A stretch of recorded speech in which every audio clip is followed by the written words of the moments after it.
प्रिय बांधो, राम जी की जिंदगी में हनुमान जी जैसा कोई दूसरा नहीं आ सकता। धन्य है हनुमान जी। हनुमान जी ने आकर जो प्रभु श्री राम के काज को संभाले हैं, तो राम जी को भी अपने मुख से गदगद होकर के कहना पड़ा कि हे हनुमान जी, तुम्हारे जैसा कोई उपकारी, तुम्हारे जैसा कोई बड़भागी और तुम्हारे जैसा कोई देवता इस पृथ्वी पर नहीं है।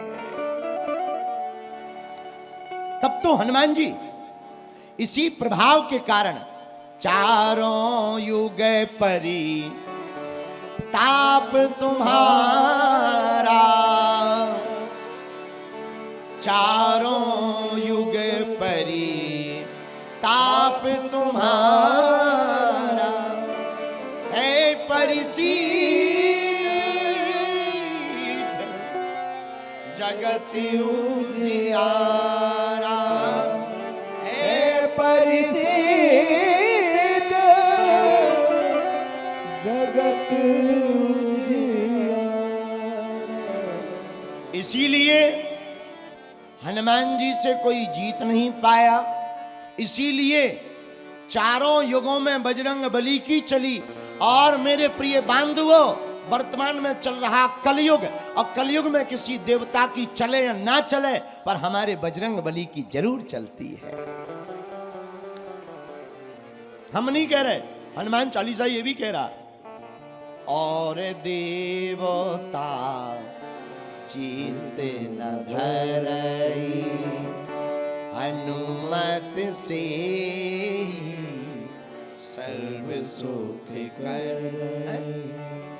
हनुमान जी के लिए गोस्वामी जी कहते हैं और देवता ध्यान भी नहीं रखते, लेकिन हनुमान जी महाराज सब सुख प्रदान कर देते। बोले कैसे?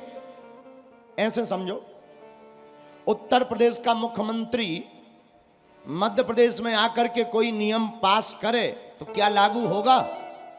बोलिए, नहीं होगा। मध्य प्रदेश में तो मध्य प्रदेश के ही मुख्यमंत्री जी की चलेगी। हाँ जी या ना जी?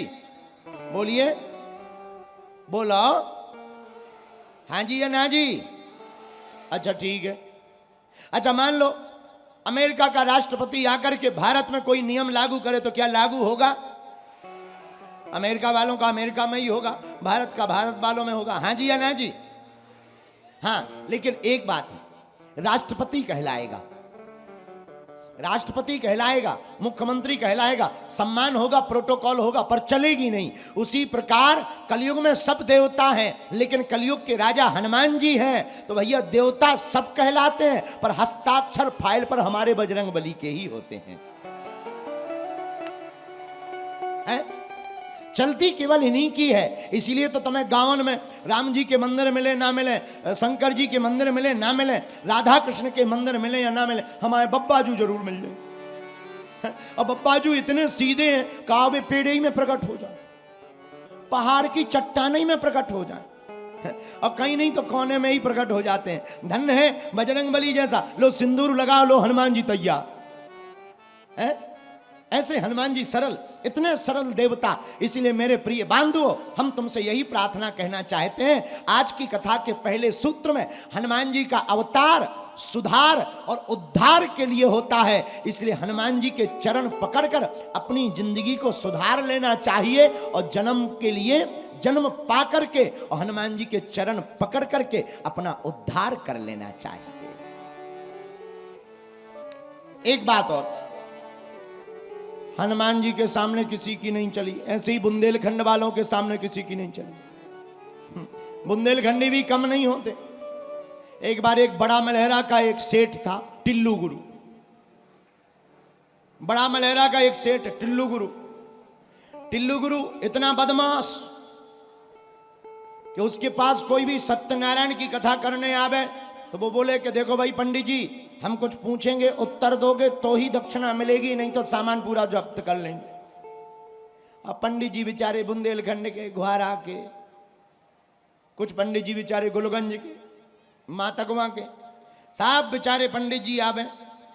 तो टिल्लू गुरु जैसे ही पंडित जी सत्यनारायण की कथा लेकर बैठे और श्री गणेश करें, ओम श्री गणेशाय नमः, सोई टिल्लू गुरु बड़ा मलहरा का सेठ बोले, बस पंडित जी अब बताओ गणेश जी के बाप का नाम क्या है? पंडित जी के, शंकर जी। अच्छा, शंकर जी के बाप का, अब शंकर जी के बाप का कोई नाम ही नहीं है, वे सबके बाप है। शंकर जी के बाप का कोई नाम नहीं, शंकर जी सबके बाप है। अब पंडित जी क्या बोले, हमें नहीं है पता। हाँ उठाओ बुरी अवस्था, सामान धर दो, सत्यनारायण धर दो, और गमछा गमछा गमछा और लिया। पंडित जी बेचारे क्या करें, शर्त तो शर्त है। 3-4 बार हो गया, 5 बार हो गया, कई नहीं पूरे क्षेत्र के पंडित बड़ा मलहरा के सेठ से परेशान। और है ही है, बड़ा मलहरा का आदमी खतरनाक तो होता ही है, साधारण थोड़ी, आप लोग भी कम थोड़ी हो, खतरनाक ही हो। तो बड़ा मलहरा का सेठ साहब पंडित हार गए, लेकिन खबर पहुंची हमारे गांव गड़ा। गड़ा में खबर पहुंची, गड़ा में एक पंडित जी थे चंगीलाल। तो गड़ा के पंडित जी के पास जब खबर पहुंची तो लोगों ने कहा कि भाई बड़ा मलहरा में ऐसा सेठ है कि उससे कोई जीत नहीं सकता, ऐसा क्वेश्चन करता है, प्रश्न करता है कि साहब बड़े बड़े पंडित हार जाते हैं, गड़ा के पंडित जी हार जाए ऐसा हुआ है आज तक? वो बोले चिंता मत करो। वो गड़ा के पंडित जी बढ़िया बड़ा मलहरा आए, सेठ से बोले सेठ जी कथा करवाओ, सत्यनारायण सुन लो। टिल्लू गुरु सेठ बोला पंडित जी सुन तो लेंगे, शर्त है हमारी, हम पूछेंगे उत्तर। पंडित जी बोले उत्तर पूरा मिलेगा। तो बोले शर्त? सेठ बोला शर्त ये है, अगर तुम हार जाओगे तो हमारी पूरी संपत्ति, तुम्हारी पूरी संपत्ति हमारे नाम, अगर हम हार गए तो हमारी संपत्ति तुम्हारे नाम। पंडित जी बोले लिखन पढ़न करवाओ पहले, ठिकाना नहीं तुम्हारा। लिखन पढ़न करवाई। अब पंडित जी बैठे, और सेठ तो बड़े दाव में था कि कोई भी कार्यक्रम हो तो पहले गणेश जी का ही नाम लिया जाता है, और पंडित जी वहीं फंस जाएंगे, गणेश जी के बाप का नाम शंकर जी, शंकर जी के बाप का नाम। अब क्या बताएंगे, कहानी खत्म। इसी चक्कर में था, पर भाई अपना छतरपुर भी कम थोड़ी है। तो गड़ा के पंडित जी ने ही श्री गणेश किया ही नहीं, सीधे बैठते ही बोले ओम श्री सत्राजित राजाय नमः। सत्राजित नाम के राजा की कहानी आती है, तो सत्राजित का ही नाम श्री गणेश में लिया। सेठ तो उसी दाव में था, बोले महाराज बस रुको, सत्राजित के बाप का नाम? बोले 18 जित। 18 जित के बाप का नाम? बोले 19 जित। लो चले चलो जहां तक चलना हो। 5000 जित, 10,000 जित, 1,00,000 जित। सेठ जी बोले हार गए। पंडित जी बोले चलो निकलो बाहर।